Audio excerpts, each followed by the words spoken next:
أعوذ بالله من الشيطان الرجيم بسم الله الرحمن الرحيم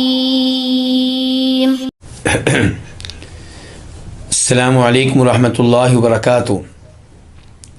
ان الحمد للہ نحمده ونستعینه ونستغفره ونعوذ باللہ من شرور انفسنا ومن سیئات اعمالنا من يهده الله فلا مضل له ومن يضلل فلا هادي له واشهد ان لا اله الا الله وحده لا شريك له واشهد ان محمدا عبده ورسوله يا أيها الذين آمنوا اتقوا الله حق تقاته ولا تموتن إلا وأنتم مسلمون يا أيها الناس اتقوا ربكم الذي خلقكم من نفس واحدة وخلق منها زوجها وبث منهما رجالا كثيرا ونساء واتقوا الله الذي تساءلون به والأرحام إن الله كان عليكم رقيبا يا أيها الذين آمنوا اتقوا الله وقولوا قولا سديدا يصلح لكم أعمالكم ويغفر لكم ذنوبكم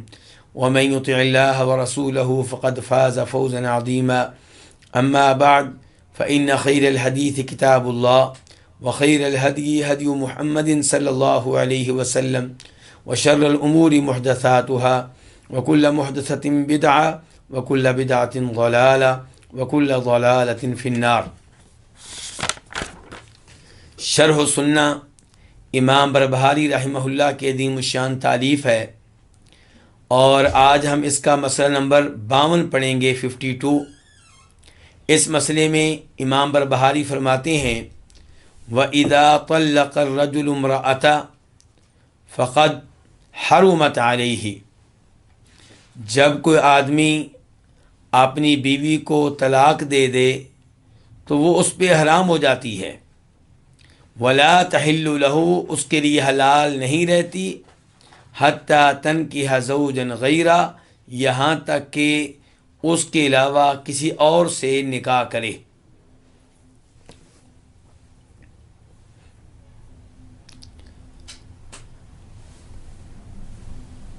طلاق، شریعت نے طلاق کا نظام برقرار رکھا، اس کو ختم نہیں کیا، اور اس میں کئی ایک حکمتیں ہیں۔ اگر طلاق کا نظام نہ ہوتا تو یہ میاں اور بیوی دونوں پہ ظلم ہوتا۔ دونوں میاں بیوی جب ساتھ نہیں رہ سکتے تو انہیں ایک ساتھ رہنے پہ کیوں مجبور کیا جائے؟ اس لیے شریعت نے طلاق کا نظام رکھا۔ لیکن زمانہ جاہلیت میں، زمانہ کفر میں طلاق کے مسئلے میں کوئی اصول نہیں تھے، کوئی ضابطے نہیں تھے۔ اسلام نے طلاق کے حق کو کئی اصول اور کئی ضابطے دے کر مقید کیا، اور بتا دیا گیا کہ طلاق دینے کا درست طریقہ کیا ہے۔ تو طلاق دینے کا درست طریقہ کیا ہے کہ بیوی کو اس وقت طلاق دی جائے جب وہ حیض سے، کسی بھی حیض سے فارغ ہو جائے۔ حیض سے فارغ ہو جائے، غسل کر لے، اب اس سے میاں بیوی والا تعلق قائم کرنے سے پہلے اسے ایک عدد طلاق دی جائے۔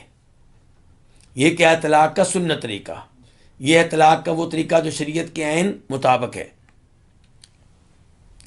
اب طلاق دے دی، طلاق دی ہے پہلی، اس کو کیا کہتے ہیں؟ طلاق رجعی، کہ اس میں رجوع ہو سکتا ہے۔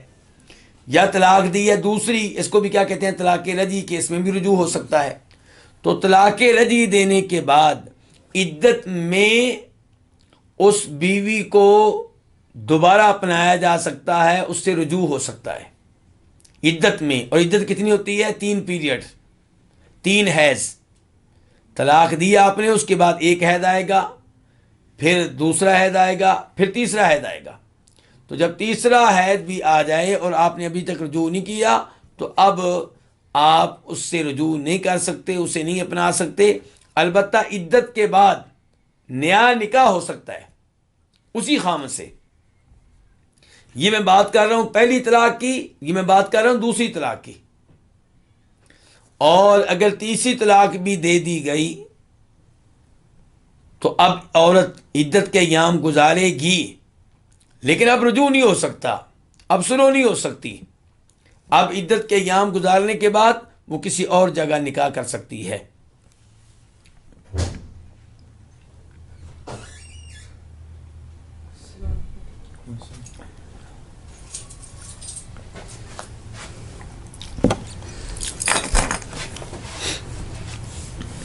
تو یہاں پہ کتاب کے مؤلف کہہ رہے ہیں کہ وَإِذَا طَلَّقَ الرَّجُلُ امْرَأَتَهُ، جب کوئی عورت اپنی بیوی کو طلاق دے دے، فقد حرمت علیہ، تو اس کے اوپر حرام ہو جاتی ہے.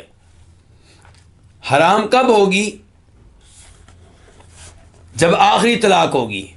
یہاں پہ ہمارے ہاں ایک لفظ اصل میں رہ گیا ہے. اصل میں دوسرے نسخے میں الفاظ یوں ہیں کہ وَإِذَا طَلَّقَ الرَّجُلُ امْرَأَتَهُ ثَلَاثًا، یہ لکھیں.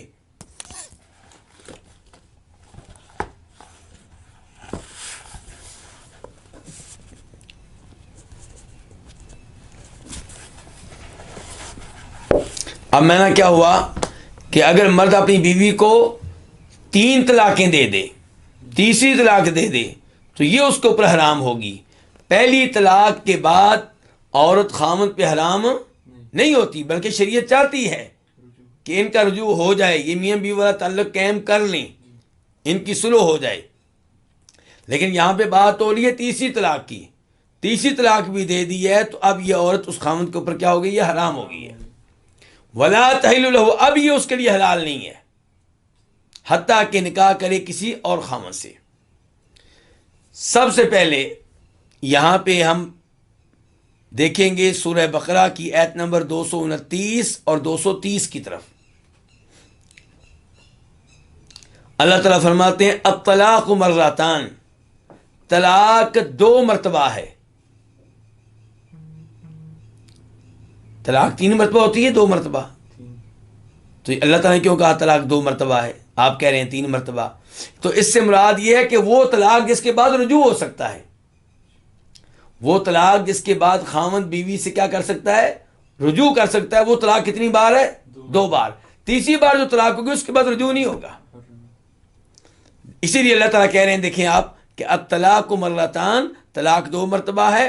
فَإِمْسَاكُمْ بِمَعْرُوفٍ أَوْ تَسْرِيحٌ بِإِحْسَانٍ، طلاق دینے کے بعد اسے اچھے طریقے سے روک لینا ہے. کیا مطلب اچھے طریقے سے روک لینا ہے؟ رجوع کر لینا ہے. او تسریح بإحسان، یا اچھے طریقے سے اسے کیا کر دینا ہے؟ فارغ کر دینا ہے، چھوڑ دینا ہے. تو یہ 2 طلاقیں ہیں جس کے بعد آپ کے پاس آپشن ہوتا ہے. پہلی طلاق کے بعد بھی آپشن ہے کہ آپ عدت کے اندر رجوع کرنا چاہیں تو کر لیں، یا پھر اس کو چھوڑ دیں. دوسری طلاق کے بعد بھی یہ آپشن، اختیار آپ کے پاس موجود ہے. اس کے بعد اللہ رب العزت نے کچھ اور احکام بیان کیے، ان کا میں تذکرہ نہیں کروں گا. آگے چل کے اللہ تعالیٰ کہتے ہیں فَإِن طَلَّقَهَا، اب اگر اس کو طلاق دے. یہ کون سی طلاق ہو گئی؟ تیسری طلاق. فَإِن طَلَّقَهَا، اب اگر اس کو طلاق دے، فَلَا تَحِلُّ لَهُ، تو اب یہ اس کے لیے حلال نہیں رہے گی. من بعد، اس کے بعد. کس کے بعد؟ تیسری طلاق کے بعد. حتیٰ تنکیح زوجا غیرہ، یہاں تک کہ یہ شادی کرے، نکاح کرے کسی اور خامد سے. فَإِن طَلَّقَهَا، اگر وہ بھی اس کو طلاق دے دے. کون؟ دوسرا خامد. فَلَا جُنَاحَ عَلَيْهِمَا، تو ان دونوں پہ کوئی گناہ نہیں ہے. کن دونوں پہ؟ اس عورت پہ اور پہلے خامد پہ کوئی گناہ نہیں ہے. ان یتراجعا، کہ یہ آپس میں رجوع کر لیں، دوبارہ نکاح کر لیں. ان ظنا، اگر انہیں امید ہو کہ ان یقیما حدود اللہ، کہ وہ اللہ کی حدود کو قائم کریں گے، شریعت پہ قائم دائم رہیں گے. یہ آیت آپ نے سن لی ہے. تو اس آیت سے کیا پتہ چلا کہ حلالہ ہو سکتا ہے کہ نہیں ہو سکتا؟ کیونکہ اللہ تعالیٰ نے یہاں پہ کیا کہا ہے کہ تیسری طلاق دے دی ہے تو اب یہ حلال نہیں ہے پہلے خامند کے لیے حتیٰ کہ کسی اور سے نکاح کرے. اب اگر وہ دوسرا جو ہے وہ بھی طلاق دے دے تو اب کوئی گناہ نہیں ہے کہ یہ لڑکی اور پہلا خامند آپس میں نکاح کر لیں.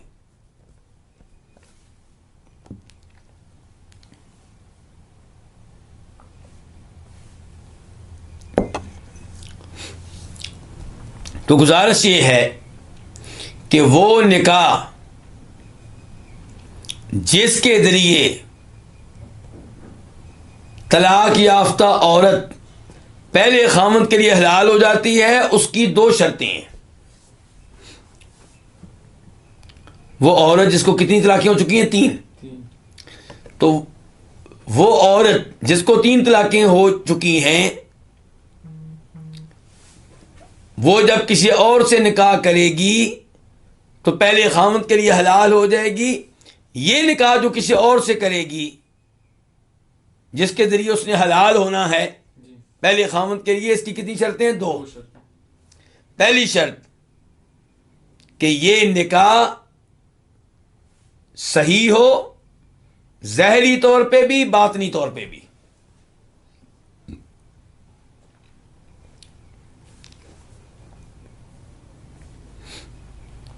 یہ کون سے نکاح کی بات ہو رہی ہے؟ دوسرے نکاح کی، جو کسی اور خامند سے کر رہی ہے یہ طلاق یافتہ عورت جس کو 3 طلاقیں ہو چکی ہیں.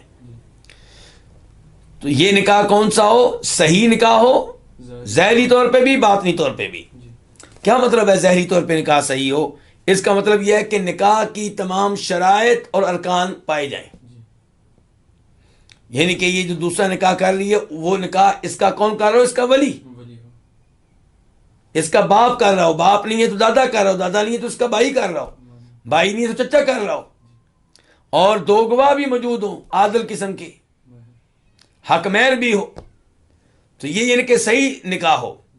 اچھا، اور اس کا کیا مطلب ہے کہ نکاح جو ہے باطنی طور پہ بھی ٹھیک ہو؟ یعنی کہ اس نکاح کا مقصد کیا ہو؟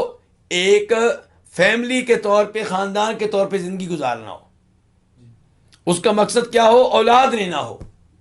اس کا مقصد کیا ہو؟ ایک دوسرے کو گناہ سے بچانا ہو. یعنی کہ یہ مقصد نہیں ہے کہ یہ نکاح اس لیے کیا جا رہا ہے تاکہ عورت پہلے خامند کے لیے حلال ہو جائے. یہ جہد نہیں ہے.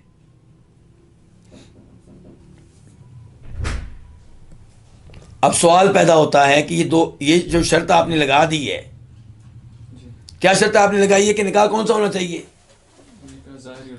باطنی طور پہ بھی ظاہری طور پہ بھی نکاح کون سا ہونا چاہیے؟ صحیح نکاح ہونا چاہیے، درست نکاح ہونا چاہیے.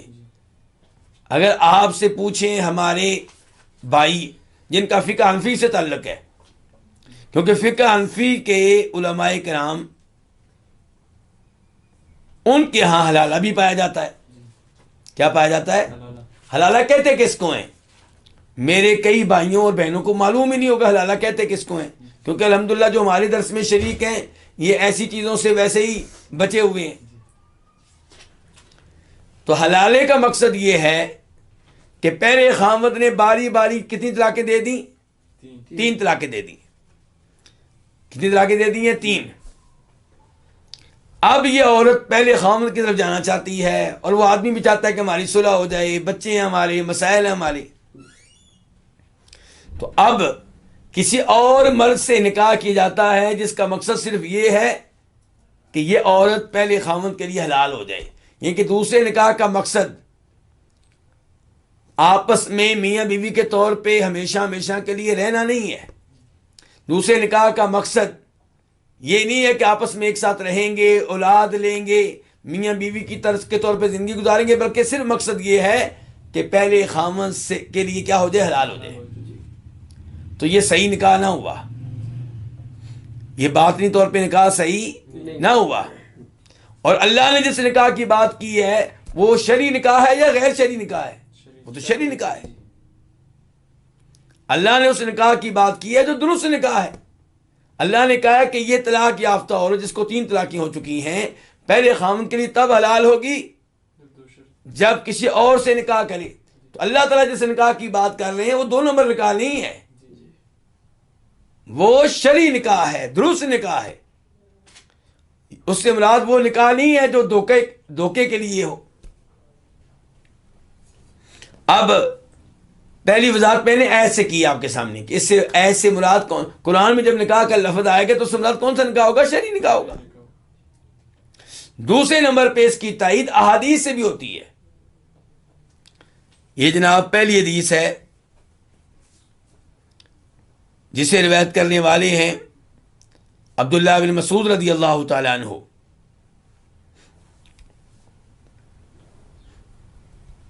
کہتے ہیں کہ لعن رسول اللہ صلی اللہ علیہ وسلم المحل والمحلل لہ، اللہ کے رسول علیہ السلام نے لعنت فرمائی ہے اس مرد پہ جو کسی عورت کا حلالہ کر رہا ہے، اس کو حلال کر رہا ہے کس کے لیے؟ پہلے خاوند کے لیے. اور اس مرد پہ بھی لعنت کی اللہ کے رسول نے جس کی خاطر حلالہ ہو رہا ہے، ان کے پہلے خاوند پہ بھی لعنت، دوسرے پہ بھی لعنت، پہلے خاوند پہ بھی لعنت. دوسرا کیوں؟ کیونکہ اس پلان کا حصہ بنا. اس سے کہا گیا کہ تو اس عورت سے نکاح کر لے ایک رات کے لیے، ایک ہفتے کے لیے، پھر تو طلاق دے دینا تاکہ یہ پہلے خاوند کے لیے حلال ہو جائے. وہ کہتا ٹھیک ہے. تو لعنت ہے اس عارضی خاوند پہ اور لعنت ہے اس پہلے پہ جو طلاق دے چکا ہے. دونوں پلان کا حصہ ہیں، دونوں کے اوپر کیا لعنت ہے. اس حدیث کو روایت کے امام ترمذی نے، نمبر ہے اس کا 1120، 1120.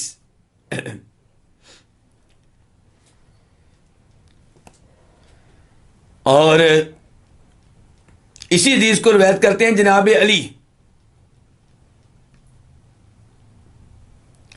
لعن رسول اللہ صلی اللہ علیہ وسلم المحلل والمحلل لہ.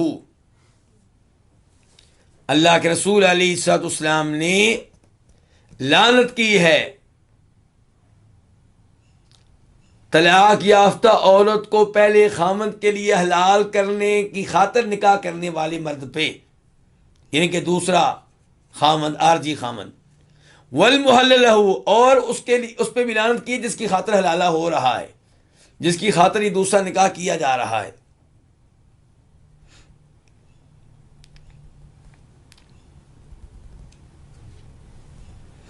اس حدیث کو روایت کرنے والے ہیں امام ترمذی، اور نمبر ہے 1119، 1119.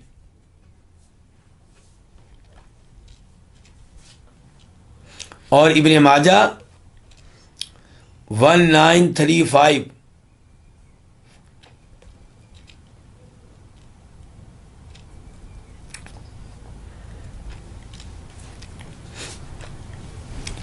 اور اسی حدیث کو روایت کرتے ہیں عبداللہ ابن عباس بھی، اور اس کا حوالہ ہے ابن ماجہ حدیث نمبر 1934، 1934.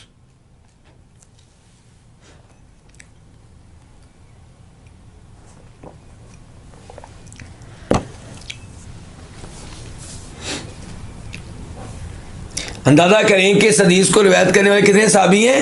3. اور پھر بھی لوگ حلالہ کرتے ہیں. میں تو حیران ہوتا ہوں ان عورتوں پہ جو حلالے کے لیے تیار ہو جاتی ہیں. عورتیں تو بڑی باحیا ہوتی ہیں، وہ تو نہیں برداشت کرتی کہ ایک رات کے لیے کسی اور مرد کے پاس جائیں ہم.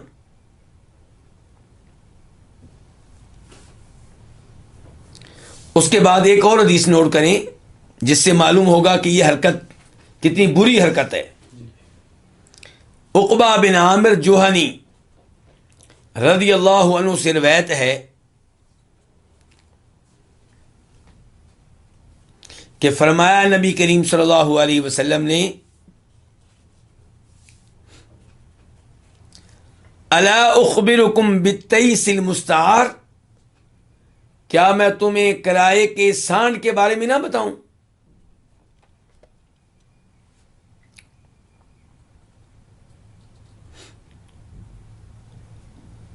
قالوا بلا یا رسول اللہ، صحابہ کرام نے کہا کیوں نہیں، اللہ کے رسول ضرور بتائیں صلی اللہ علیہ وسلم. تو آپ نے کہا هو المحلل، کرائے کا سانڈ کون ہے؟ جو حلالہ کرنے والا ہے، جو عارضی نکاح کر رہا ہے. پھر آپ نے کہا کہ اللہ کی لعنت ہے حلالہ کرنے والے پہ، عارضی نکاح کرنے والے پہ، اور جس کے لیے حلالہ کیا جا رہا ہے ان کے پہلے خاوند پہ. ابن ماجہ حدیث نمبر 1936، 1936.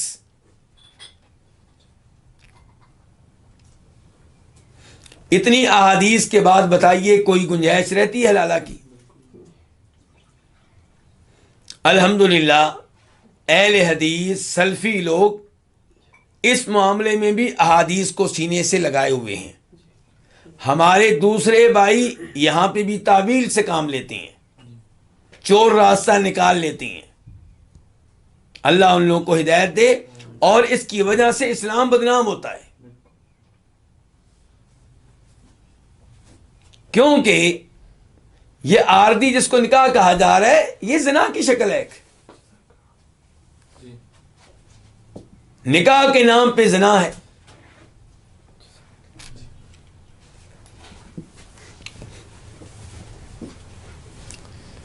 مجھے یاد ہے کہ ایک مشہور و معروف عالم دین ہیں, خطیب ہیں, وہ اپنی گفتگو میں فرماتے ہیں, وہ گفتگو خود میں نے سنی ہے. کہتے ہیں کہ ہمارے ادارے میں, دینی ادارے میں میاں بیوی آئے یہی کیس لے کر کہ میں 3 طلاقیں دے چکا ہوں, کیا ہمارے لیے کوئی راستہ ہے کہ ہم دوبارہ سے مل کر زندگی گزار سکیں؟ تو انہوں نے کہا بالکل راستہ ہے. 3 طلاقیں دی ہیں تو 3 طلاقیں ہمارے ہاں 1 طلاق قرار پاتی ہے, جو ایک موقع پہ 3 طلاقیں دی ہیں. ابھی میں اس کے اوپر گفتگو کروں گا آگے چل کے, فی الحال یہ واقعہ بتا رہا ہوں. تو انہوں نے دلائل سنے, بڑے مطمئن ہوئے اور کہنے لگے کہ آج اگر ہمیں آپ کے ادارے سے یہ شرعی راستہ نہ ملتا تو ہم نے دین اسلام ترک کر دینا تھا. کیونکہ ہم کئی اداروں میں گئے, ہمیں بتایا جا رہا ہے کہ جناب راستہ ہے. کیا راستہ ہے؟ کہ اس اور آپ کی بیوی کو 1 رات کے لیے کسی اور مرد کے حوالے کریں گے. تو مرد کہہ رہا تھا کہ میں نے کہا یہ اللہ کا دین نہیں ہو سکتا, یہ دین برحق نہیں ہو سکتا. میں دین اسلام کو چھوڑنے کے لیے تیار بیٹھا تھا اگر آپ بھی یہی کچھ کہتے. تو یہ غلط فتاوا جو ہوتے ہیں ان کا یہ نقصان ہوتا ہے.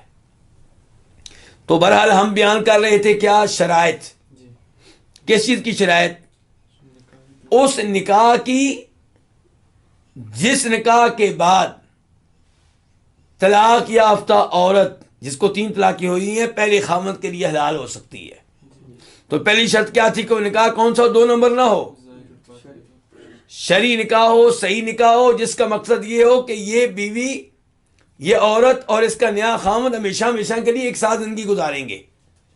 یہ پلاننگ نہیں ہے کہ یہ طلاق دے دے گا بعد میں, یہ پلاننگ بالکل نہیں ہے, بلکہ ہمیشہ ہمیشہ رہنے کی نیت سے نکاح کیا گیا ہے. لیکن بعد میں حالات ایسے پیدا ہو گئے کہ اس نے طلاق دے دی. اس نے سوچا کہ میں اس کے ساتھ زندگی نہیں گزار سکتا, یہ اچھی عورت نہیں ہے, یا میری اس کا مزاج نہیں ملتا, یا وہ فوت ہو گیا, تو اب یہ پہلے خاوند کے لیے حلال ہو جائے گی. لیکن اگر نکاح کیا ہی اس مقصد کے لیے گیا ہے کہ بعد میں اس کو طلاق دینی ہے, تو یہ نکاح شرعی نکاح نہیں ہے, یہ صحیح نکاح نہیں ہے. یہ حلالہ ہے جس کے اوپر لعنت فرمائی ہے نبی کریم صلی اللہ علیہ وسلم نے. دوسری شرط یہ ہے کہ یہ دوسرا خاوند اس عورت سے باقاعدہ جماع کرے, میاں بیوی والا تعلق قائم کرے.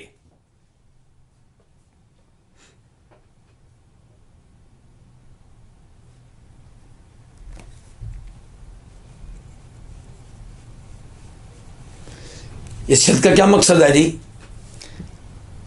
دیکھیے ذرا میری طرف, اس کا مقصد یہ ہے کہ ممکن ہے کسی جگہ کیا ہو, کوئی عورت کسی مرد کے ساتھ نکاح کرے, گواہ بھی موجود ہیں, ولی بھی موجود ہے, حکمین بھی ہے, سب کچھ صحیح ہے, اور کوئی پلاننگ بھی نہیں کی. لیکن وہاں جا کے نکاح کے بعد اس کے ذہن میں آتا ہے کہ نکاح تو ہو گیا, شریعت نے کہا تھا کہ میں 3 طلاقیں لے چکی ہوں, میں تب حلال ہوں گی پہلے خاوند کے لیے جبکہ میں دوسرے سے کیا کر لوں, نکاح کر لوں. تو نکاح تو میں نے صحیح کیا ہے. چلو جی اب میں اس کو چھوڑ ڈالتی ہوں, اس کو کہتی ہوں مجھے فارغ کرو, مجھے کیا کرو, مجھے طلاق دو. تو شریعت نے کہا نہیں, چور دروازے بند. یہ عورت تب حلال ہوگی پہلے خاوند کے لیے جب دوسرا خاوند باقاعدہ اس سے جماع کرے, میاں بیوی والا تعلق قائم کرے.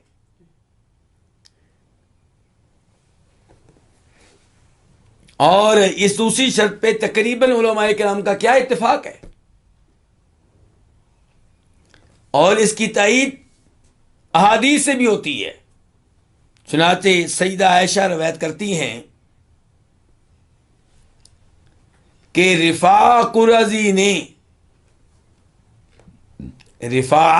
قرظی نے طلاق دے دی اپنی بیوی کو، اور طلاق کون سی دی؟ آخری طلاق۔ تو اس عورت نے رفاع قرظی کے بعد شادی کر لی عبد الرحمن بن زبیر سے، جیسے زبیر لکھتے ہیں نا، لکھنا ایسے ہی ہے لیکن یہ زبیر نہیں، کیا ہے؟ زبیر۔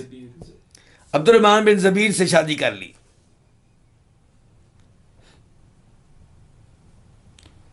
تو فجاءت النبی صلی اللہ علیہ وسلم، اور پھر آ گئی نبی علیہ الصلوۃ والسلام کے پاس اور کہنے لگی یا رسول اللہ انہا کانت تحت رفاع، کہ میں رفاع کی بیوی تھی، فطلقہا آخر ثلاث تطلیقات، اس نے 3 طلاقوں میں سے آخری طلاق بھی مجھے دے دی۔ فتزوجت بعدہ عبد الرحمن ابن الزبیر، چنانچہ اس نے رفاع کے بعد شادی کر لی عبد الرحمن بن زبیر سے۔ اب کہتی ہے وَإِنَّهُ وَاللَّهِ مَا مَعَهُ إِلَّا مِثْلُ الْهُدْبَةِ، اس کے پاس کچھ نہیں ہے۔ اشارہ یہ کرنا چاہتی ہے کہ وہ میرا حق ادا نہیں کر سکتا، نہ مرد ہے، کیا ہے؟ نہ مرد ہے، اس میں ایسی قوت و طاقت نہیں ہے کہ میرا حق ادا کر سکے۔ تو آپ نے کہا لعلک تریدین ان ترجعی الی رفاع، تمہاری باتوں سے یہ لگتا ہے کہ تم پہلے خاوند کی طرف واپس جانا چاہتی ہو۔ لا، نہ نہ نہ نہ، یہ تمہاری خواہش پوری نہیں ہو سکے گی۔ حتی یذوق عسیلتک وتذوقی عسیلتہ، جب تک کہ تمہارا مزہ یہ نہ چکھ لے، کون؟ یہ دوسرا خاوند، اور تم اس کا مزہ نہ چکھ لو۔ یہ ہے مسلم شریف حدیث نمبر 1433، 1433، اور بخاری 2639، 2639۔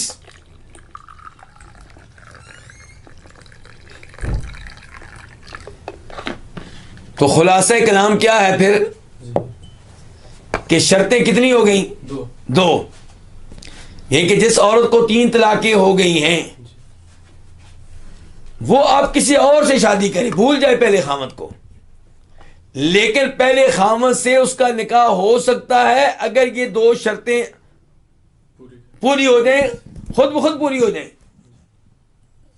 کیسے؟ کہ اس نے نکاح کسی اور جگہ کیا، کون سا نکاح کیا؟ 2 نمبر نہیں، صحیح نکاح کیا، دوسرے خامد کے ساتھ زندگی گزارنے کی نیت سے کیا، اور مرد کی نیت بھی ٹھیک تھی، اس کی نیت بھی ٹھیک تھی، لیکن حالات ایسے پیدا ہو گئے کہ طلاق ہو گئی۔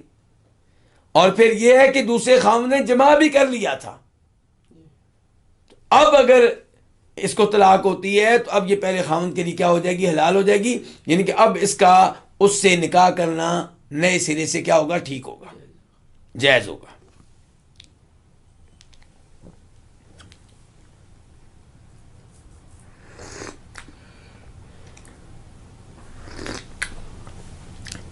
اب ہم آتے ہیں 3 طلاقوں کے مسئلے کی طرف۔ کہ کون سی 3 طلاقیں ہیں جن کے بعد عورت خاوند پہ ہمیشہ ہمیشہ کے لیے حرام ہو جاتی ہے؟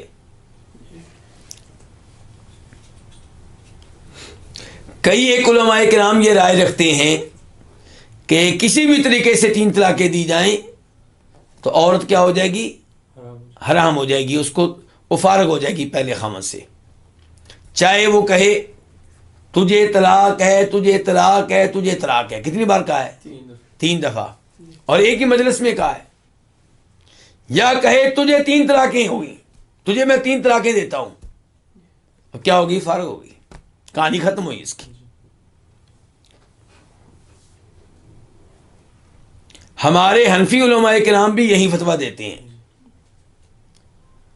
اور یہ فتویٰ دینے کے بعد پھر حلالے کا راستہ نکالتے ہیں. ہمارا موقف یہ ہے کہ ایک موقع پہ 3 طلاقیں دی جائیں تو وہ 1 طلاق ہوتی ہے.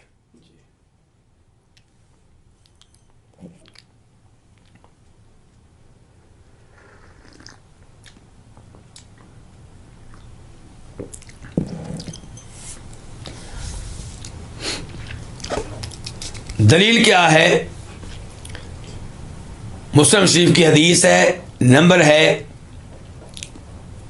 1472 1472، اور مسند احمد 2875 2875. عبداللہ ابن عباس کہتے ہیں رضی اللہ تعالی عنہما، کان الطلاق علی عہد رسول اللہ صلی اللہ علیہ وسلم و ابی بکر و سنتین من خلافت عمر طلاق الثلاث واحدۃ، کہ نبی کریم صلی اللہ علیہ وسلم کے زمانے میں اور ابو بکر کے زمانے میں اور جناب عمر فاروق کی خلافت کے ابتدائی 2 سالوں میں 3 طلاقیں ایک ہی ہوا کرتی تھیں. 3 طلاقیں کتنی ہوا کرتی تھی؟ 1. یہ الفاظ قابل غور ہیں. آج کئی لوگ ہم سلفی لوگوں پہ، اہل حدیثوں پہ تنقید کرتے ہیں کہ تم لوگوں نے بڑا عجیب و غریب موقف اپنا لیا ہے، تم سب لوگوں سے مختلف ہو، تمہارے اس موقف میں تمہارے ساتھ مالکی بھی نہیں ہے، شافی بھی نہیں ہے، اور حنفی بھی نہیں ہے، اور بہت سارے حنبلی بھی تمہارے ساتھ نہیں ہیں، تم اکیلے رہ گئے ہو. ہمارا جواب یہ ہے کہ ہمیں اکیلے ہونے میں کوئی ڈر نہیں ہے، کوئی خوف نہیں ہے، جبکہ ہم اس موقف پہ ہیں جو موقف کس زمانے میں تھا؟ نبی علیہ السلام کے زمانے میں تھا، ابو بکر صدیق رضی اللہ عنہ کے زمانے میں تھا، جناب عمر فاروق کے ابتدائی زمانے میں تھا. تو کیا وہ موقف جو ابو بکر صدیق کے زمانے میں تھا، سب صحابہ کرام اسی موقف پہ تھے، کیا وہ غلط تھا؟ کیا وہ اجماع نہیں تھا؟ ہمیں کہتے تم اکیلے ہو، تو ابو بکر صدیق کے زمانے میں سب صحابہ کرام کا موقف ایک تھا، کیا وہ اجماع نہیں تھا؟ آگے دیکھیں پھر کیا ہوا. فقال عمر بن الخطاب، تو عمر بن خطاب نے کہا، ان الناس قد استعجلوا فی امر قد كانت لهم فیہ اناہ، یقیناً لوگوں نے جلد بازی کی ہے اس معاملے میں جس معاملے میں ان کو مہلت دی گئی تھی.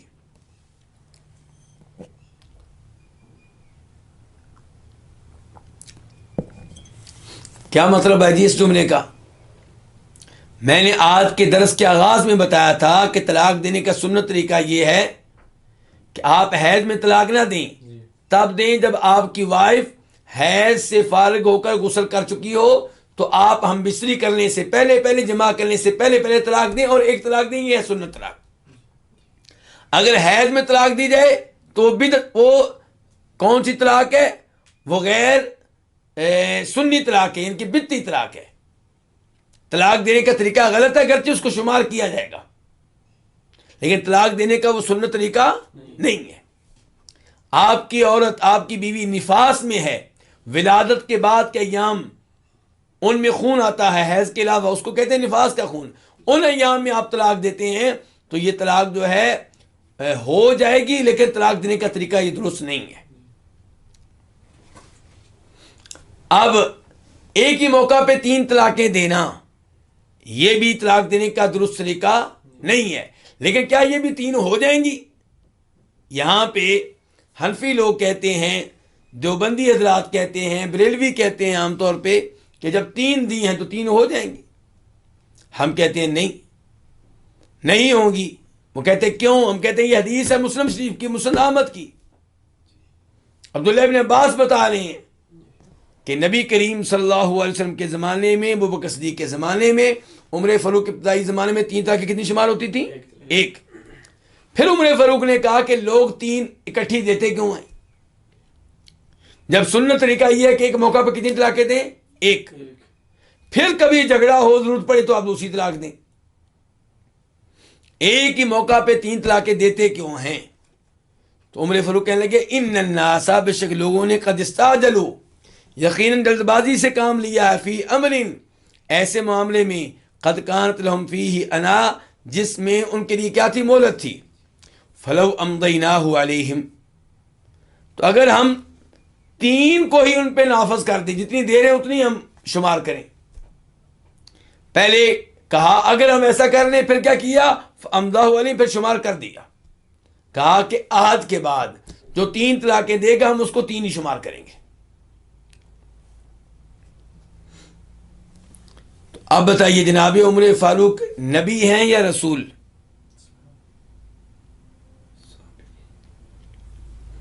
کہنے کا مقصد یہ ہے کہ نہ وہ نبی ہیں نہ وہ رسول ہیں، تو وہ شریعت اسلامی کو کینسل نہیں کر سکتے، ان کے پاس یہ اتھارٹی نہیں ہے. تو پھر انہوں نے یہ کام کیوں کیا؟ انہوں نے یہ کام کیا ہے بطور حکمران سزا دینے کے لیے ان لوگوں کو جو غیر شرعی طلاق دے رہے تھے. تو آج بھی کوئی حکمران، کوئی قاضی، کوئی جج کسی ایک کیس میں یا اپنے زمانے میں یا 1 سال کے لیے 2 سال کے لیے قانون بنا سکتا ہے کہ جو 3 طلاقیں ایک وقت میں دے گا میں اس کو 3 شمار کروں گا، لیکن وہ شریعت نہیں ہے. شریعت کی ہے کہ ایک موقع پہ 3 طلاقیں دی جائیں تو 1 طلاق ہے. شریعت وہی جو اللہ کے رسول کے زمانے میں تھی صلی اللہ علیہ وسلم. یہ کیا ہوگا؟ یہ تعزیری سزا ہے. ایک جرم ہو رہا ہے، اس کو ختم کرنے کے لیے بطور سزا حکمران اعلان کر سکتا ہے کہ میں 3 کو 3 شمار کروں گا تاکہ لوگ اس غلط طریقے سے باز آ دیں. بات کو سمجھ رہے ہیں؟ تو شرعی طور پہ 3 طلاقیں کتنی ہوتی ہیں؟ 1 ہی ہوتی ہے. تو عمر فاروق نے جو کام کیا وہ بطور نبی نہیں ہے، بطور رسول نہیں ہے، بطور حکمران.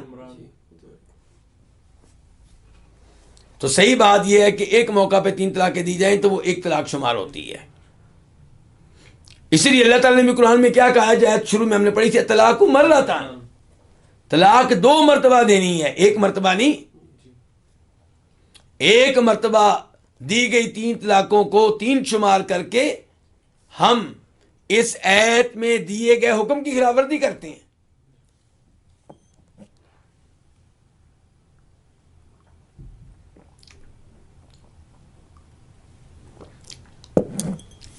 اب یہاں پہ ایک سوال اٹھے گا کہ ہم نے آپ کی بات مان لی جی، آپ نے حدیث کا حوالہ دیا، ہم نے مان لی آپ کی بات. کیا کہ ایک موقع پہ 3 طلاقیں دی جائیں تو 1 شمار ہوگی. میرا سوال پھر آپ سے یہ ہے کہ دوسری طلاق کب شمار ہوگی؟ ایک موقع پہ آپ نے کہہ دیا. اب ایک موقع سے کیا مراد ہے آپ کی؟ یعنی کہ ایک کمرے میں بیٹھ کے 3 طلاقیں دی گئی تو 1 طلاق، اگر دوسرے کمرے میں جا کے دیں تو پھر دوسری طلاق ہوگی؟ ہاں، کب ہوگی؟ آپ کہتے ہیں جب تک کہ درمیان میں 3 حیض نہ آئیں. اور کئی علماء کرام کہتے ہیں کہ دوسری طلاق تب شمار ہوگی جب درمیان میں 1 حیض آئے گا. یعنی کہ آپ نے آج 1 طلاق دے دی اپنی بیگم کو، اب اور جتنی مرضی طلاق کے الفاظ آپ بولتے رہیں وہ فضول ہیں، لغو ہیں، بے فائدہ ہیں. جب آپ کی بیگم کو دوبارہ حیض آئیں گے پھر پاک ہوگی، اب دوسری طلاق دیں گے تو یہ طلاق نمبر 2 شمار ہوگی. پھر اس کو حیض آئے گا، پھر وہ پاک ہوگی، آپ تیسری طلاق دیں گے، یہ طلاق نمبر 3 شمار ہوگی. یہ کئی ایک علماء کرام کا موقف ہے، یہ میرا موقف نہیں ہے، میں بتا رہا ہوں کئی ایک علماء کرام کا موقف ہے. اور جو یہ موقف اپناتے ہیں وہ ان میں سے کئی ایک علماء اہل حدیث ہیں. تو میں بتانا چاہتا ہوں کہ یہ موقف موجود ہے. لیکن ایک موقف اور ہے، وہ کیا کہ دوسری طلاق تب شمار ہوگی جب آپ بیوی سے صلح کریں گے، رجوع کریں گے۔ آپ نے بیوی کو دے دی طلاق، وہ اب کیا ہوگی؟ یہ طلاق یافتہ ہوگی کہ نہیں ہوگی؟ طلاق یافتہ ہو گئی نا۔ اب آپ ایک اور طلاق دے رہے ہو، پہلی طلاق یافتہ ہے۔ آپ 100 طلاقیں دیں ہو، پہلی طلاق یافتہ ہے۔ آپ 1000 دیں ہو، پہلی طلاق یافتہ ہے۔ دوسری طلاق تب ہوگی جب آپ اس سے رجوع کریں گے۔ رجوع نہیں کرتے تو آپ طلاق لگے رہیں، وہ پہلی طلاق یافتہ ہے۔ یہ موقف اپنانے والوں میں ایک بڑا نام ہے امام ابن تیمیہ رحمہ اللہ کا، اور انہوں نے اس کے حق میں کئی دلائل دی ہیں۔ مثال کے طور پہ سورہ طلاق کی پہلی آیت، یا ایھا النبی اذا طلقتم النساء فطلقوهن لعدتهن، کہ آپ جب عورتوں کو طلاق دیں تو ان کی عدت کے موقع پہ طلاق دیں۔ کیا مطلب ہے اس کا؟ ایک عورت کو پہلے سے طلاق ہو چکی ہے اور ایک اس کا مہینہ گزر گیا، ایک پیریڈ گزر گیا ہے، آپ نے ایک اور طلاق دے دی۔ اگر ہم یہ مان لیں، فرض کر لیں کہ دوسری طلاق بھی شمار ہوگی، تو بتائیں عدت کب سے شمار ہوگی؟ ابھی تو پہلی طلاق کی عدت میں تھی۔ فی الحال تو پہلی طلاق کی عدت کے ایام گزار رہی تھی، وہ اوپر سے آپ نے ایک طلاق اور دے دی ہے۔ آپ اس دوسری طلاق کی عدت کب شروع ہوگی بتائیں؟ تو ابن تیمیہ کہتے ہیں اس سے بھی پتا چلا کہ پہلے رجوع کریں پھر طلاق دیں، تو اب یہ نیا سٹارٹ ہوگا عدت کا۔ اور بھی کئی دلائل دی ہیں انہوں نے، تو آسان ایک دلیل میں نے بھی آپ کو دے دی ہے کہ جب وہ پہلے سے طلاق یافتہ ہے تو آپ دیتے جائیں طلاقیں، وہ پہلے سے طلاق یافتہ ہے تو پہلے آپ اس سے رجوع کریں، نئی طلاق دینے کے قابل بنائیں، پھر ہی طلاق دے سکیں گے۔ اس لحاظ سے 3 طلاقیں آپ نے دیں، وہ ایک طلاق ہے۔ آپ نے مہینے کے بعد ایک اور طلاق دے دی، وہ پہلی طلاق شمار ہوگی۔ 2 مہینے ہو گئے پہلی طلاق کو، صلح آپ نے نہیں کی، رجوع نہیں کیا آپ نے، ایک اور طلاق دے دی، وہ پہلی طلاق شمار ہوگی۔ لیکن آپ نے ابھی طلاق دی، 5 منٹ کے بعد اس سے رجوع کر لیا اور اگلے منٹ میں پھر طلاق دے دی، تو اب یہ کون سی طلاق ہوگی؟ یہ دوسری طلاق ہوگی، کیونکہ آپ نے رجوع کر کے اسے طلاق سے نکال لیا تھا۔ اب جب آپ طلاق دیں گے، کون سی طلاق ہوگی؟ طلاق نمبر 2۔ تو یہ وہ موقف ہے جسے اپنانے والوں میں بڑا نام کس کا؟ امام ابن تیمیہ رحمہ اللہ کا۔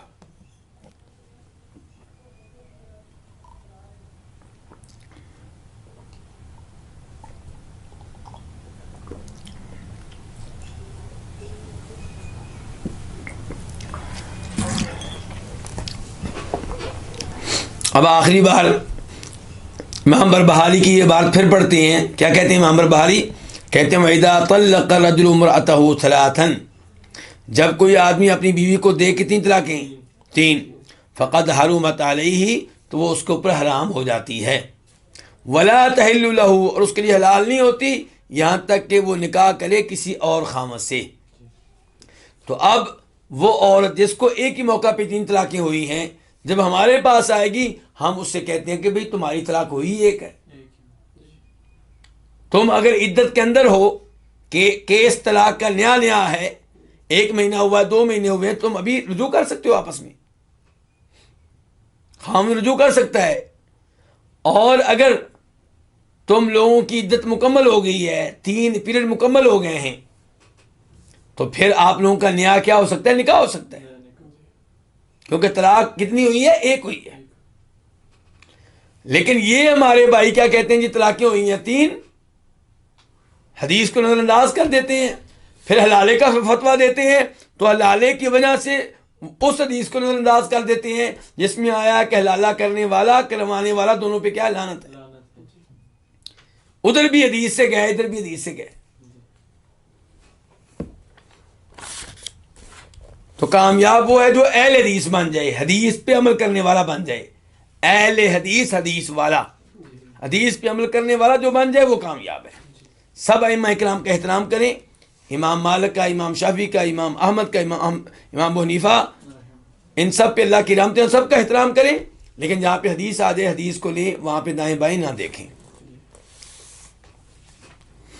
اس کے بعد ہے مسئلہ نمبر 53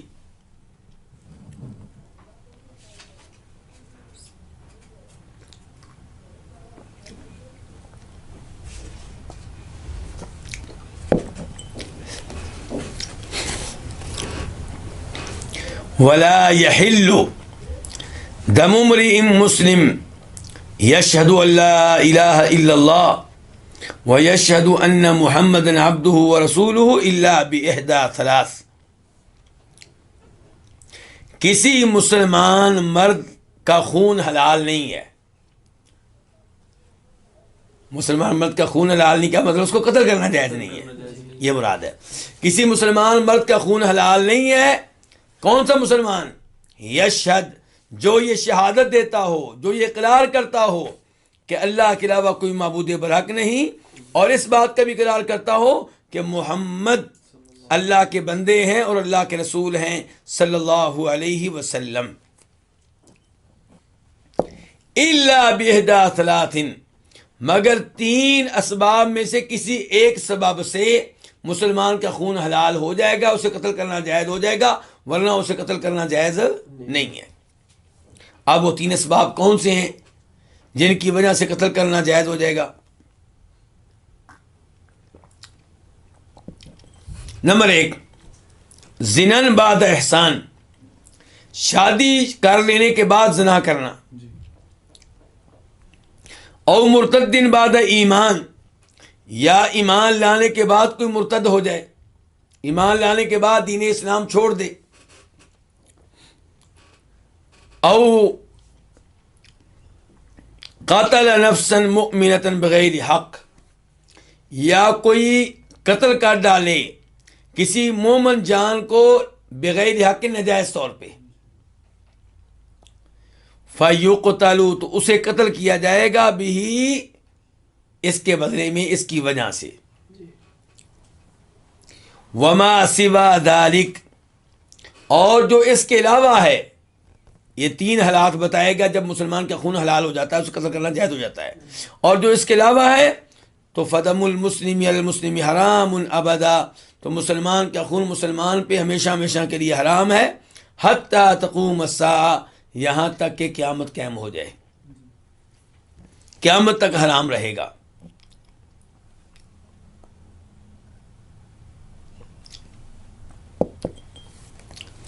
تو یہاں پہ 2 چیزیں بیان کی گئی ہیں۔ نمبر 1 کہ مسلمان کو قتل کرنا جائز نہیں ہے۔ نمبر 2 3 حالات ہیں جب مسلمان کو قتل کرنا کیا ہو جاتا ہے؟ جائز ہو جاتا ہے۔ تو دونوں مسئلے ہم نے دیکھنے ہیں۔ پہلے نمبر پہ وہ دلائل جن سے پتہ چلتا ہے کہ مسلمان کو قتل کرنا جائز نہیں ہے۔ نمبر 1 سورہ نساء آیت نمبر 93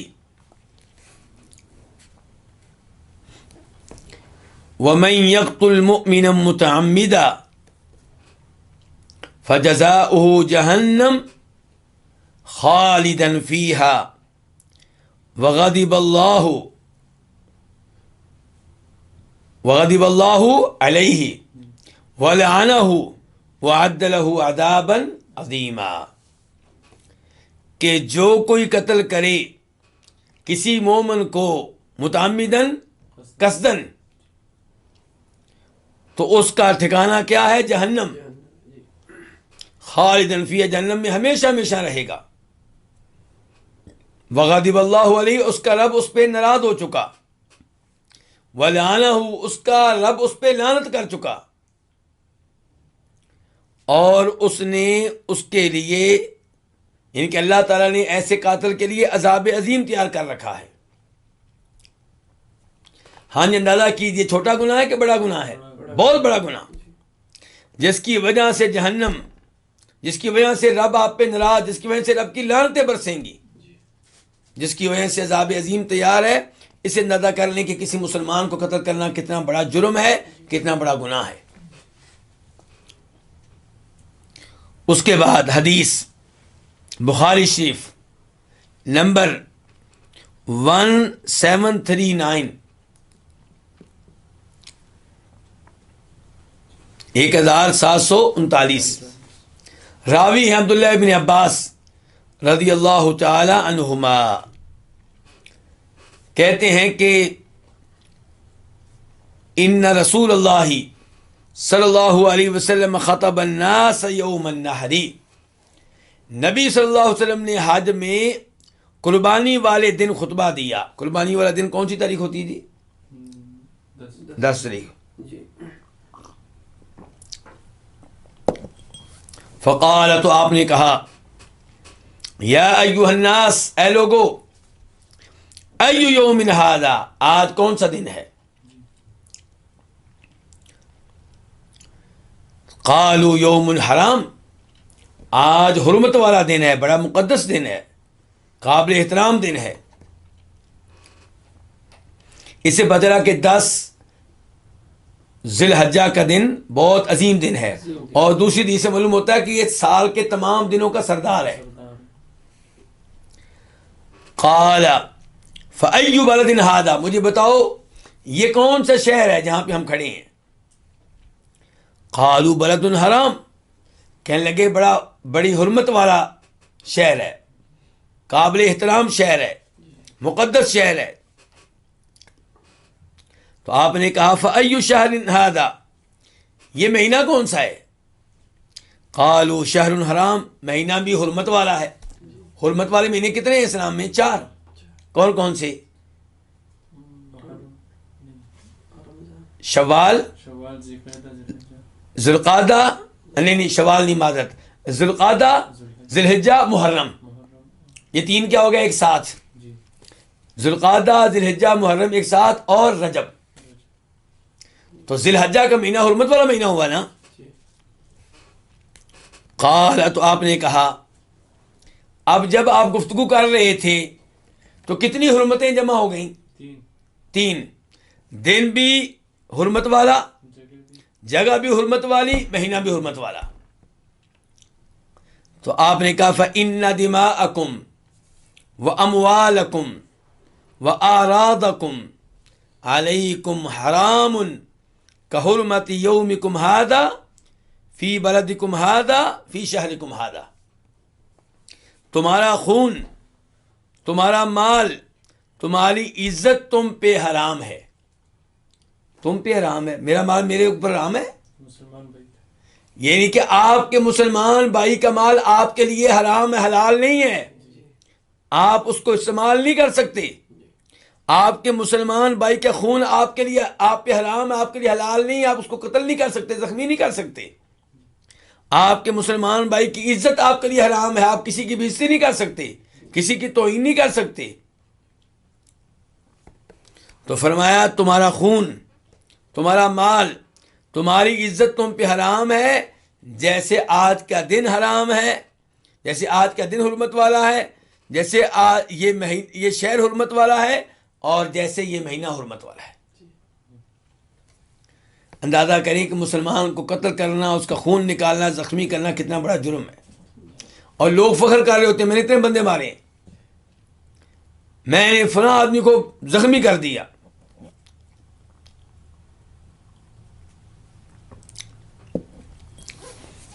اس کو زخمی کر کے، اس کو مار کے تو نے اپنے رب کو ناراض کر دیا ہے، تو لعنتی بن چکا ہے۔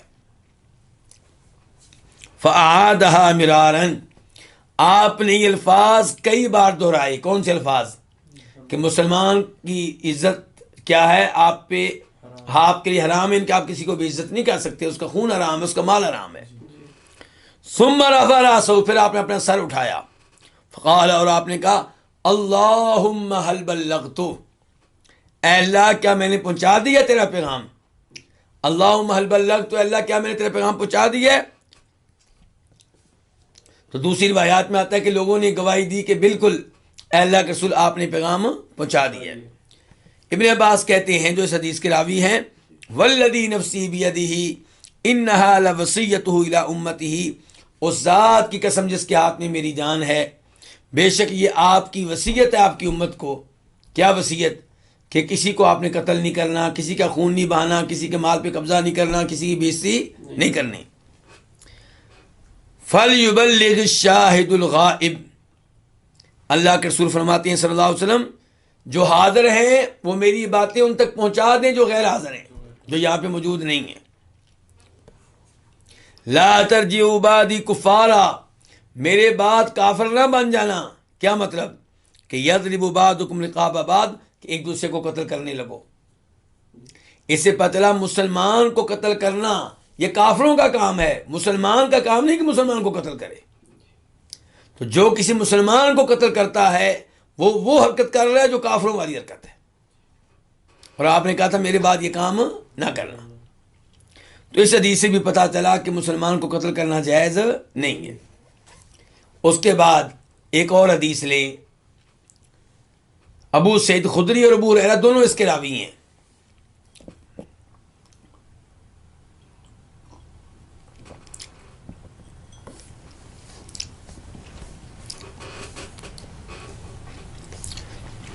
کیا کہتے ہیں؟ کہتے ہیں لو ان اہل السماء والارض اشترکوا فی دم مؤمن لأکبہم فی النار، اگر آسمان والے سارے کے سارے اور زمین کے لوگ سارے کے سارے کسی ایک مومن کو قتل کرنے میں شریک ہو جائیں، مل کر قتل کریں، تو اللہ تعالیٰ ان سب کو جہنم میں اوندا گرائے گا، سب کو جہنم میں پھینکے گا۔ ایک مومن کو قتل کرنے والے ساری دنیا کے لوگ ہوں، اللہ سب کو جہنم میں ڈال دے گا۔ اندازہ کیجئے ایک مسلمان کو قتل کرنا کتنا بڑا جرم ہے،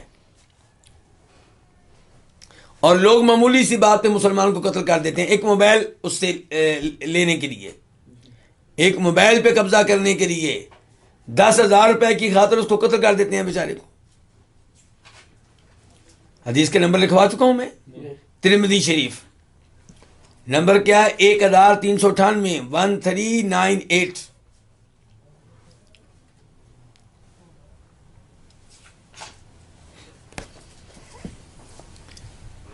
اس کے بعد ابو ہریرہ کی حدیث لکھیں، ابو ہریرہ روایت کرتے ہیں نبی کریم صلی اللہ علیہ وسلم سے، من خرج من الطاعہ وفارق الجماعہ، جو وقت کے حکمران کی اطاعت سے باہر نکل جائے اور جماعت سے الگ ہو جائے۔ جماعت سے مراد کون سی جماعت ہے جی؟ مسلمانوں کی جماعت، مسلمان حکمران اور جو اس کے ساتھ ہے ان سے الگ ہو جائے، فمات اور فوت ہو جائے، تو مات میتۃ جاہلیہ، اس کی یہ موت جاہلیت کی موت ہوگی، یعنی کہ اس کی یہ موت ایسی ہوگی جیسے کن کی موت ہوتی ہے؟ جیسے موت ہوتی ہے کافروں کی۔ کافر جانور والی زندگی گزارتے ہیں کہ ان کا کوئی حکمران نہیں، ان کو کوئی کسی کا خوف نہیں، کوئی ڈر نہیں۔ ومن قاتل تحت رایۃ عمیۃ یغضب لعصبۃ، اور جو لڑے کسی نامعلوم جھنڈے کے نیچے۔ کیا مطلب نامعلوم جھنڈا؟ یعنی کہ کسی جھنڈے کے نیچے لڑ رہا ہے، لیکن یہ نہیں پتا کہ جس نے جھنڈا پکڑا ہوا ہے وہ ہمیں کیوں لڑا رہا ہے، مقصد کیا ہے۔ بس جی اس نے کہہ دیا ہمارا لیڈر ہے یا ہماری برادری کا ہے، چچا کا بیٹا ہے، بس ہم نے اس کا ساتھ دینا ہے آنکھیں بند کر کے۔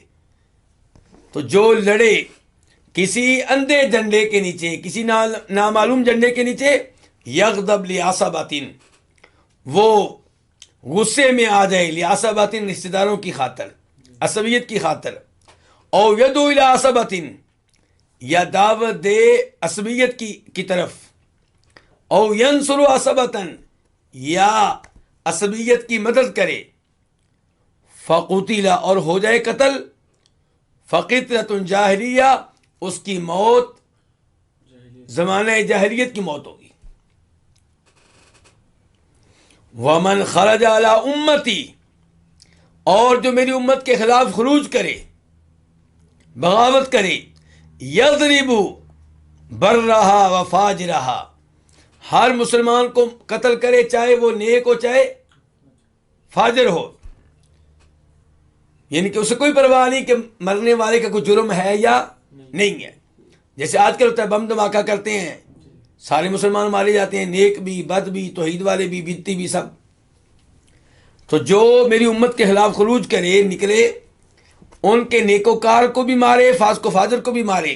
ولا یتحاشى من مؤمنها، اور مومنوں کا لحاظ نہ کرے. ولا یفی لذی عہد عہدہ، اور وہ کافر جو ویزا لے کر آیا ہے، جو سفارتی طور پہ آیا ہے، اس کے عہد کو بھی وفا نہ کرے، توڑ ڈالے، اس کو قتل کر دے. فلیس منی ولست منہ، فرمایا وہ میرا نہیں ہے اور میرا اس سے کوئی تعلق نہیں ہے. مسلم شریف حدیث نمبر 1848، 1848. اس حدیث سے آپ اندازہ لگا سکتے ہیں، نمبر 1، اس کافر کو جو ویزا لے کر آیا ہے، جو آپ کے ملک کا باشندہ ہے، جس کو آپ نے امن و امان دے رکھی ہے، اس کو قتل کرنا کتنا بڑا جرم ہے.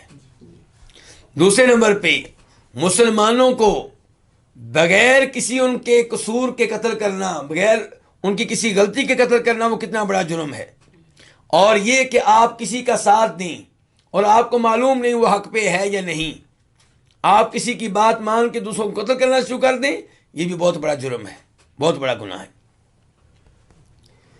تو اب دیکھیں ان تمام احادیث سے اور ایسے کیا پتہ چلا کہ مسلمان کا خون بہت ہی مقدس ہے، بہت ہی محترم ہے، اسے قتل کرنا جائز نہیں ہے. اس کے بعد مسئلہ یہ بیان کیا تھا امام بربہاری نے کہ 3 اسباب کی وجہ سے قتل کرنا کیا ہو جاتا ہے؟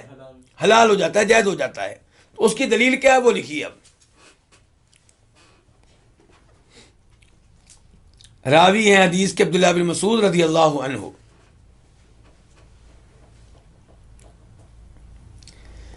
کہ فرمایا نبی کریم صلی اللہ علیہ وسلم نے، لا یحل دم امرئ مسلم، مسلمان مرد کا خون حلال نہیں ہے. اس مسلمان مرد کا خون حلال نہیں ہے، یشہد ان لا الہ الا اللہ، جو اس بات کی شہادت دیتا ہو کہ اللہ کے علاوہ کوئی معبود برحق نہیں، اور یہ بھی شہادت دیتا ہو کہ انی رسول اللہ، میں کون ہوں؟ اللہ کا رسول ہوں. تو ایسے مسلمان کو قتل کرنا جائز نہیں ہے، الا باحدی ثلاث، مگر 3 اسباب میں سے کسی ایک سبب کی وجہ سے قتل کر سکتے ہیں. نمبر 1، النفس بالنفس، آپ کسی مسلمان کو کسی مسلمان کے بدلے میں قتل کر سکتے ہیں. کیا مطلب؟ قصاص، یعنی کہ یہ قاتل ہے، اس نے کسی مسلمان کو قتل کیا تھا، تو قصاص کے طور پہ، بدلے کے طور پہ اس کو قتل کیا جائے گا. لیکن کون کرے گی کام؟ حکومت کرے گی، میں اور آپ نہیں کریں گے. قانون کو اپنے ہاتھ میں نہیں لینا. والسیب الزانی، اور اس بدکار کو بھی، زانی کو بھی قتل کیا جائے گا جس کی شادی ہوئی ہو، چاہے آج کل اس کی بیوی اس کے پاس ہو یا نہ ہو، چاہے اس کی بیوی فوت ہو چکی ہو، چاہے طلاق دے چکا ہو، لیکن ایک بار شادی ہوئی تھی نا، ایک بار شادی ہوئی پھر بھی اس نے زنا کیا ہے. اب وہ اعتراف کر لے، یہ 4 گواہ مل جائیں تو اس کو کیا کیا جائے گا؟ پتھر مار مار کر ہلاک کر دیا جائے گا. اور یہ کام کس نے کرنا ہے؟ حکومت نے کرنا ہے، عدالت نے کرنا ہے، پولیس نے کرنا ہے. میں نے اور آپ نے کام نہیں کرنا، قانون کو اپنے ہاتھ میں نہیں لینا. نمبر 3، والمارق من الدین التارک الجماع، جو دین سے نکل جائے، جماعت کو چھوڑ دے. کیا مطلب؟ مرتد ہو جائے، دین اسلام قبول کرنے کے بعد اسے چھوڑ دے تو اسے بھی کیا کیا جائے گا؟ قتل کیا جائے گا. بخاری شریف حدیث نمبر 6878، 6878، اور مسلم شریف 1676. پہلے کیا لکھوایا تھا میں نے بخاری کا نمبر؟ 6878. جی بالکل صحیح ہے. تو مسلم شریف کا ہے 1676 1676. اور یہاں پہ ایک تو کہا گیا ہے جی قاتل کو قتل کیا جائے گا. ہاں اس کو معافی مل سکتی ہے اگر مقتول کے وارث معاف کر دیں یا معاوضہ لینے پہ دیت لینے پہ راضی ہو جائیں. اچھا اس کے بعد کیا ہے شادی شدہ کو قتل کرنا سنسار کرنا، اس کے اوپر تفصیل کے ساتھ گفتگو پہلے ہو چکی ہے. اور اب کیا مرتد ایک شخص ایمان لانے کے بعد دین اسلام ترک کر دیتا ہے تو آپ اس کو قتل کریں گے. اس کے اوپر بہت اعتراض ہوتا ہے کہ اسلام میں آزادی نہیں ہے جی، ہر ایک کو آزادی ہونی چاہیے، دین اسلام قبول کرے نہ کرے چھوڑ دے، کیوں قتل کیا جا رہا ہے؟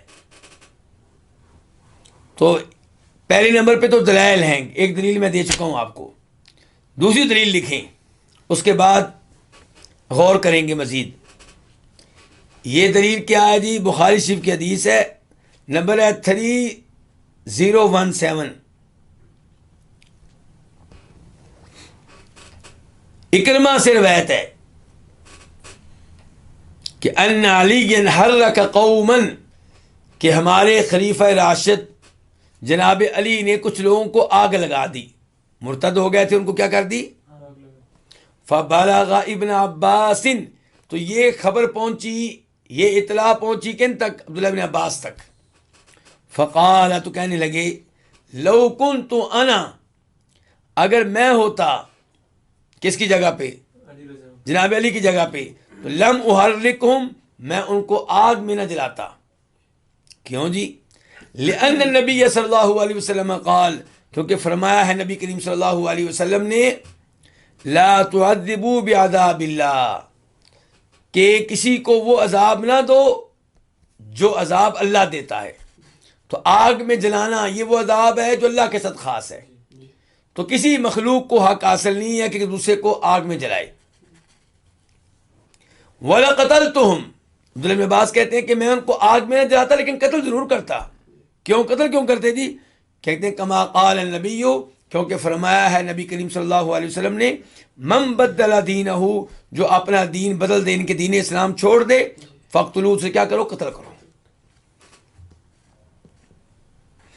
ہاں جی اب بتائیں جی، پھر آپ کا دین تو پھر بڑا سخت ہوا. جی ہاں آپ کہہ سکتے ہیں سخت ہوا، کیوں؟ کیونکہ ہم حق پہ ہیں. ہم کیا ہیں؟ پہلی بات تو یہ ہے کہ یہ جو اعتراض کرنے والے ہیں ان کے ممالک کو آپ چیک کر لیں. اکثر ممالک میں قانون ہے کہ جو آئین کو توڑے گا اس کو سزائے موت دی جائے گی. آئین آپ نے بنایا، انسانوں نے، آپ کے آئین کو توڑا جائے تو سزا کیا جی؟ موت. تو جو اللہ کا دین ہے اس کو قبول کرنے کے بعد کوئی چھوڑ دے تو اسے سزائے موت کیوں نہ دی جائے؟ دوسرے نمبر پہ میں ایک مثال دیا کرتا ہوں، اس کے اوپر تھوڑا سا غور کر لیں. یہ ہے میرا پلاٹ، یہ میرے سامنے، اس کے اوپر آپ کر لیتے ہیں قبضہ. آپ کیا کر لیتے ہیں؟ قبضہ. کیس پہنچ گیا پولیس کے پاس یا کسی آدمی کے پاس، وہ کہتا ہے چلو جی میں انصاف کروں گا. میں کیا کروں گا؟ انصاف کروں گا. میرے نزدیک آپ سب برابر ہیں. کیسے انصاف کروں گا جی؟ کل اندازی کرتے ہیں. کیا کرتے ہیں؟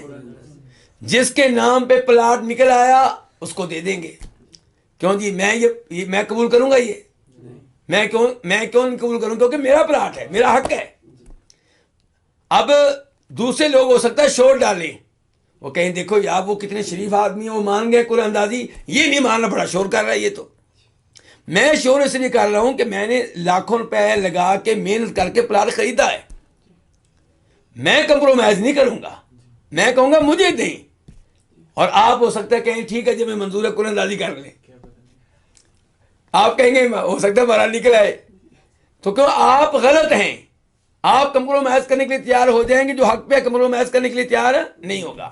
تو دین اسلام دین برحق ہے اللہ کا، جس کی یہ زمین ہے، جس کا یہ آسمان ہے، جس کی نعمتیں ہم کھاتے ہیں، جس نے ہمیں زندگی دی ہے، تو اس کا دین برحق اسے چھوڑیں گے تو اس کی سزا یہی ہے۔ اور یہودیت، عیسائیت اور ہندوازم، سکھ ازم چھوڑیں تو اچھی بات ہے، غلط دین ہے، ان کو تو واقعی چھوڑنا چاہیے۔ اللہ رب العزت سے دعا ہے کہ اللہ تعالیٰ ہمیں دین حنیف سمجھنے کی توفیق عنایت فرمائے۔ آئندہ درس انشاءاللہ سعودیہ کا جو وقت ہے 8 بجے اس کے مطابق ہوگا، سعودیہ کا وقت 8 بجے اس کے مطابق ہوگا۔ آپ واٹس ایپ گروپ میں موجود ہیں، اس کا یعنی کہ وقت آپ کے ملک کے لحاظ سے کون سا ہے وہ آپ کو بتا دیا جائے گا۔ ویسے یہ بتا دوں کہ 15 منٹ لیٹ شروع ہوگا، جس وقت پہ آج درس شروع ہوا ہے اور ہوتا ہے آج کل، اس سے 15 منٹ لیٹ شروع ہوگا، تو وہ سعودیہ کے کیا وقت بن جائے گا 8 بجے۔ اور یہ سعودیہ کی وجہ سے ہم لیٹ کر رہے ہیں کیونکہ وہاں بتایا مجھے بھائیوں نے کہ نماز شروع ہوتی ہے 7:45 پہ عشاء کی، تو ان کے لیے درس میں شامل ہونا مشکل ہو جاتا ہے، تو اس لیے آئندہ درس انشاءاللہ ہوا کرے گا کب؟ سعودی وقت 8 بجے۔ اللہ رب العزت ہم سب کو دین کا علم سیکھنے کی توفیق دے، اور اللہ تعالیٰ ہمیں موت دے اسلام پہ، ایمان پہ، توحید پہ، اور اللہ تعالیٰ ہم سب کو عذاب قبر، عذاب جہنم سے محفوظ رکھے۔ تمام مسلمان جو فوت ہو چکے ہیں توحید پہ تھے، ان سب کی اللہ تعالیٰ بخشش فرمائے۔ وصلی اللہ تعالیٰ علی نبینا محمد وعلی آلہ وصحبہ اجمعین۔